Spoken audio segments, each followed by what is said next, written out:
দর্শক, আজকের পত্রিকার ফেসবুক লাইভে আপনাদের স্বাগতম।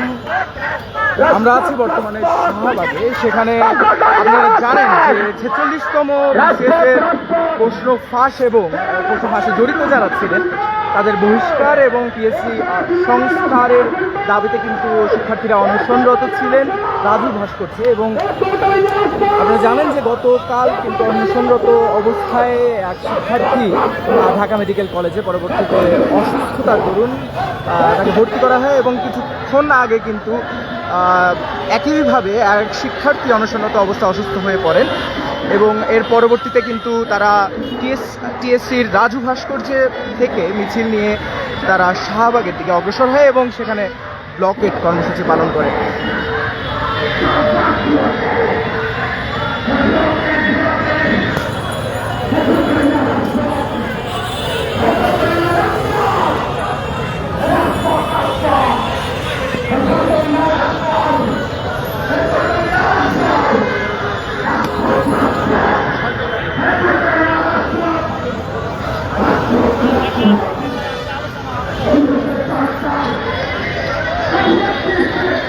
দর্শক, রাজু ভাস্কর্য থেকে যখন মিছিল নিয়ে আসছিলেন তখন কিন্তু উপদেষ্টা আসিফ মাহমুদ তাদের সাথে ছিলেন বলে তারা জানান।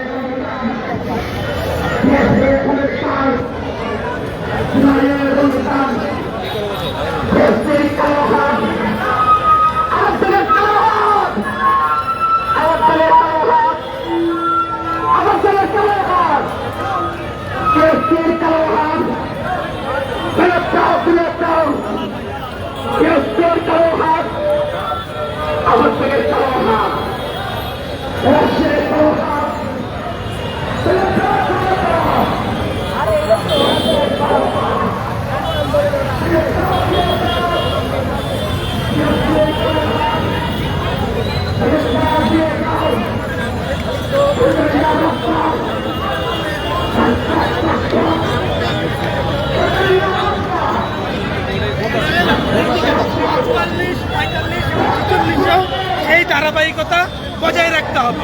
বর্তমান ছাত্র সমাজ আমরা আজকে জেগে উঠেছি। পিএসসির উচিত আমাদের এই ছাত্রদের এই আওয়াজ হাহাকারকে শোনা। আমি বর্তমান পিএসসি প্রশাসনকে বিনীত স্বরে অনুরোধ করব, স্যার আমরা আপনাদের অধীনে ভাইবা দিয়েছি, আমরা আপনাদের অধীনে রিটেন দিচ্ছি, আমরা আপনাদের অধীনেই নিয়োগপ্রাপ্ত হব। আপনারা আমাদেরকে আপনাদের সন্তান তুল্য হিসেবে দেখুন এবং আপনারা আমাদের এই হাহাকারকে অনুধাবন করার চেষ্টা করুন। আমরা আপনাদের সাথে কোনো রাগ নেই, আপনাদের সাথে আমাদের কোনো ঝগড়া নাই। আপনারা আমাদের কষ্টটা বোঝার চেষ্টা করুন। আমাদের এই বেকারত্বের হাহাকার থেকেই কিন্তু এই 5ই আগস্টের এটা কিন্তু শুধুমাত্র বেকারত্বের হাহাকার। তাই বর্তমান চেয়ারম্যান সহ সমস্ত কমিশনের কাছে আমাদের বিনীত অনুরোধ, স্যার আপনারা আসুন, আমাদের সাথে টেবিলে বসুন, আমাদের দাবি দাওয়াগুলো শুনুন, সুনির্দিষ্ট একটি রোডম্যাপ দিন। 44, 45, 46 থেকে প্রার্থীদেরকে আপনাদের নিজেদের সন্তান ভাবুন। আমরা আওয়ামী লীগের আমলের কোনো বিসিএস প্রার্থী না। আমরা যেহেতু আপনাদের অধীনে ভাইবা দিয়েছি, আমরা আপনাদেরই স্টুডেন্ট। আপনারা আমাদের 2023-এর নন ক্যাডার বিধি বাতিল করুন, নন ক্যাডার থেকে সর্বোচ্চ পরিমাণ বিসিএস থেকে নিয়োগ দিন এবং 44, 45, 46-এ সর্বোচ্চ ক্যাডার পদ নিয়োগ করুন। আপনাদের খালি পদগুলো আমাদের মতো বেকার থাকতে কেন আপনারা নতুন করে সার্কুলার দিবেন? দিন, সেটা একটা ন্যায্যতার ভিত্তিতে দিন। বিসিএস গুলোকেও দিন, আবার আপনারা নতুন সার্কুলার দিতে চাইলে সেইগুলোও দিন, কিন্তু আমাদেরকে দিবেনই না। সকল কিছু শুধু নতুন সার্কুলার দিবেন, এটা আমরা বেকাররা মেনে নিতে পারবো। আপনাদের বিক্ষোভ এবং অবরোধ করার পর পিএসসি সংস্কার কমিশন কি বলছেন আপনাদের? পিএসসি সংস্কার কমিশন তারা একটি বিজ্ঞপ্তির মাধ্যমে আমাদের এই 8 দফার বিরুদ্ধে তারা অবস্থান নিয়েছেন এবং তারা আমাদের দাবিগুলোর সাথে একমত হননি। তারা বিভিন্ন আইনের মারফত দেখিয়ে এইটা ওই মন্ত্রণালয়ের কাজ, এইটা সরকারের কাজ, এটা ওদের কাজ, এটা ওদের কাজ, আমাদেরকে এইভাবে ওনারা বক্তব্য দিয়েছে।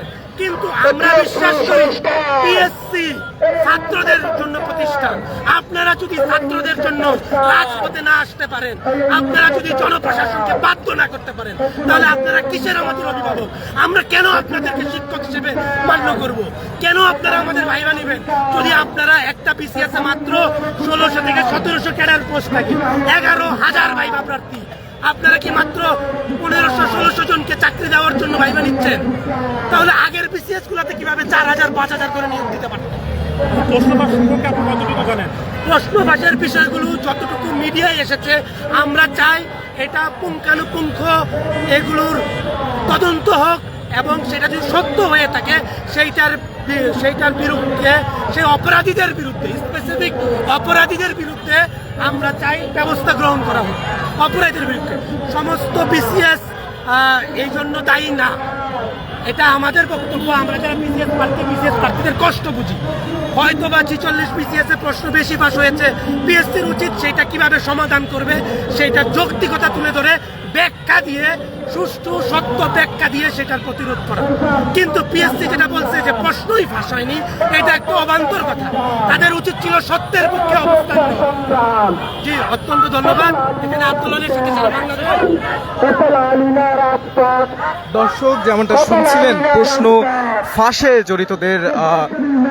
জড়িতদের বিচার নিশ্চিতের দাবিতেও কিন্তু তারা এখানে জড়ো হয়েছে।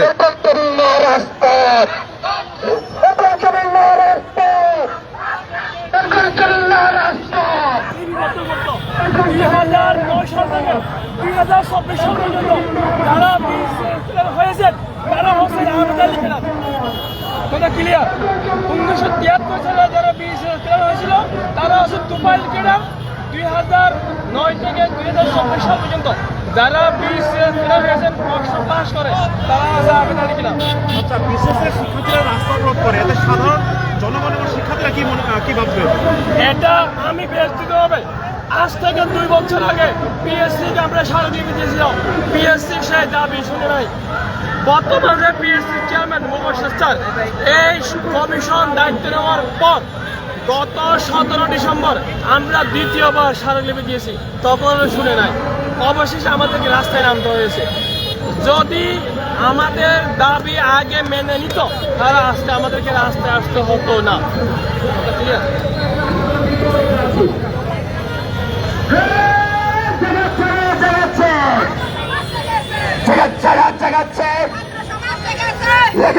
লেগাচ্ছে রক্তের বন্যায়, যাবে অন্যায়, রক্তের বন্যায়, যাবে অন্যায়, রক্তের বন্যায়, যাবে অন্যায়। দর্শক, শাহবাগ ব্লকের কর্মসূচি কিন্তু অব্যাহত আছে।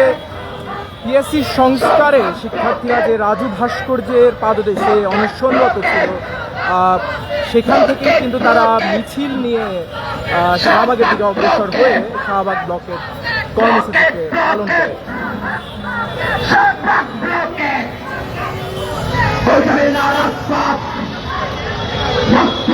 দর্শক, এই ছিল সর্বশেষ আজকের পত্রিকার ফেসবুক লাইভে থাকবার জন্য আপনাদের ধন্যবাদ।